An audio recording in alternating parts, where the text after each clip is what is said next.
taarifa zetu. Chuo Kikuu cha Kenyatta kimeanza rasmi mchakato wa usajili wa wanafunzi wa mwaka wa kwanza katika kalenda ya mwaka wa elimu wa mwaka 2026-2027. Zoezi hili linaendelea huku chuo hicho kikitarajiwa kukaribisha idadi ya juu zaidi ya wanafunzi takriban 11,244. Kulingana na wazazi, mfumo wa sasa wa ufadhili wa elimu ya vyuo vikuu umewaokoa mifumo yao na kupongeza serikali kwa hatua hiyo. Taarifa hii imeandaliwa na Mufti Kasim. Usajili wa wanafunzi wa mwaka wa kwanza umeanza rasmi katika Chuo Kikuu cha Kenyatta. Chuo hicho kinatarajia idadi ya wanafunzi zaidi ya 11,000. Hii ni kulingana na takwimu za bodi ya uteuzi wa wanafunzi wanaojiunga na vyuo vikuu KUSSIPS. Wazazi aidha walielezea afueni ya kifedha katika sekta ya elimu iliyopatikana baada ya serikali kuchukua hatua ya kuwapa wanafunzi ufadhili na mikopo kupitia bodi ya mikopo ya elimu ya juu HELB. Na tunashukuru sana serikali yetu kwa kukumbuka wazazi ya kwamba burden ilikuwa kubwa sana. Saa hii shule ni affordable.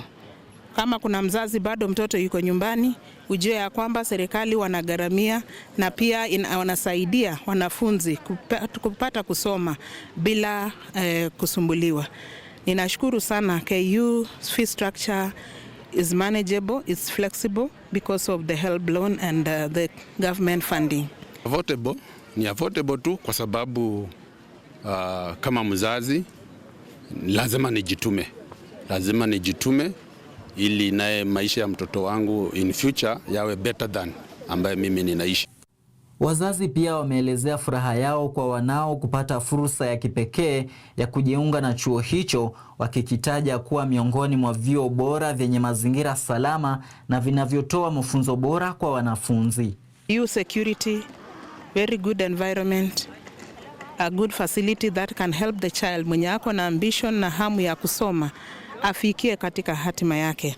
Na muhimiza mwanangu huyu ya kwamba maisha ni yake, maisha na masomo ni yake. Akitia bidii hapo mbeleni atafurahia sana.